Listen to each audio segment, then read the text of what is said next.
अध्यक्ष जी कोई बात नहीं चलिए। अध्यक्ष जी आज आजमगढ़ आए हैं, देखिए क्या कहेंगे? मैं आज इनके पारिवारिक कार्यक्रम में शामिल होने आया हूँ और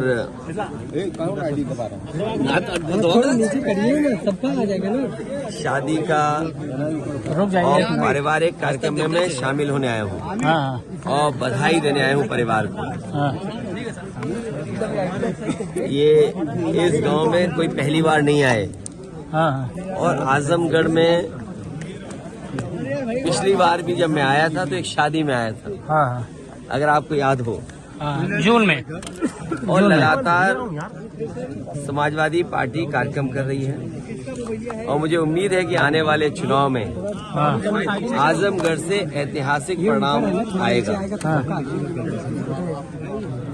ऐतिहासिक परिणाम का इंतजार पूरे देश को भी है। उत्तर प्रदेश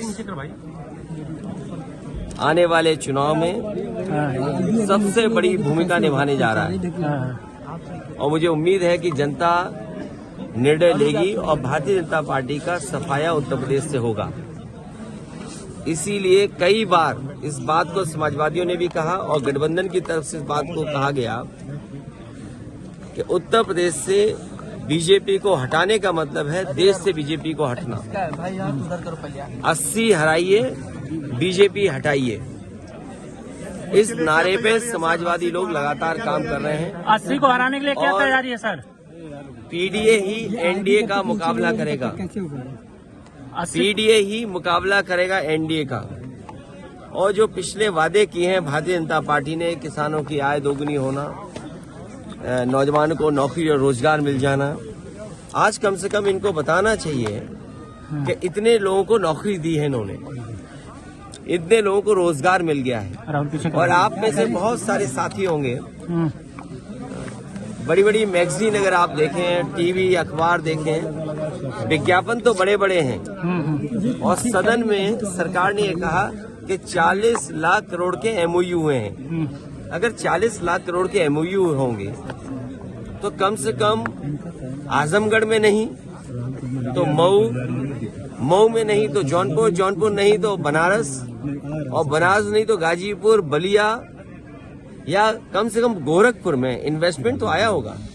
40 लाख करोड़ और on the floor of house कहा मुख्यमंत्री जी ने कि 40 लाख करोड़ के एमओयू हुए हैं और उद्योग लगने जा रहे हैं। जिस सरकार के 2 साल यूं ही गुजर गए हों, तीसरा बजट आने वाला हो और उसके बाद जमीनें चिन्हित कर रहे हो कि हमें जिलों में जमीनें चाहिए तब इन्वेस्टमेंट आएगा, तो जिस सरकार ने तैयारी नहीं की, मुझे नहीं लगता है कि इन्वेस्टमेंट आएगा।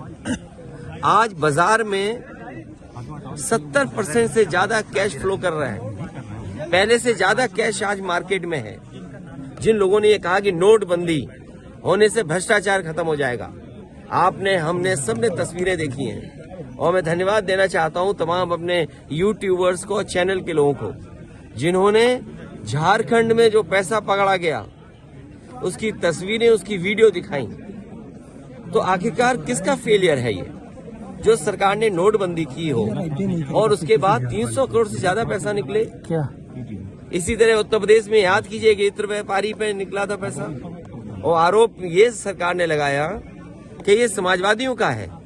मैं तो बड़ी जिम्मेदारी के साथ आपसे कह रहा हूं कि चुनाव आने वाला है, ये बीजेपी वालों ने जो आरोप लगाए थे, कम से कम उस इत्र व्यापारी से समाजवादियों की मदद तो कराओ। तो आपकी वो पॉलिसी फेल हो गई, किसान का धान नहीं खरीदा गया, घर घर बेरोजगार बैठे, उन्हें कब नौकरी मिलेगी? और फिर जाति जनगणना कब होगी? सामाजिक न्याय बिना जाति जनगणना के संभव नहीं है। कुछ लोग सब कुछ पा रहे हैं। आप बताइए कि वाइस चांसलर के अपॉइंटमेंट में किसको नौकरी मिल रही है? कौन है लोग वाइस चांसलर, कौन अपॉइंट हो रहे हैं? और वाइस चांसलर जिनको अपॉइंट कर रहे हैं वो कौन लोग नौकरी पा रहे हैं? उसका सरकार के पास क्या जवाब है? तो जो आंकड़े बता रहे हैं देश के, वो आंकड़े दूसरे तरह के हैं और हमारे मुख्यमंत्री जी कहते हैं कि $1 ट्रिलियन इकोनॉमी बनाएंगे। अंग्रेजी में तो इसलिए बोलते हैं कि आपको समझ में नहीं आए। जैसे उन्होंने कहा जीरो टॉलरेंस कानून व्यवस्था में, इसी गांव के आसपास, इसी विधानसभा के आसपास, दूसरी विधानसभा में, बताओ एक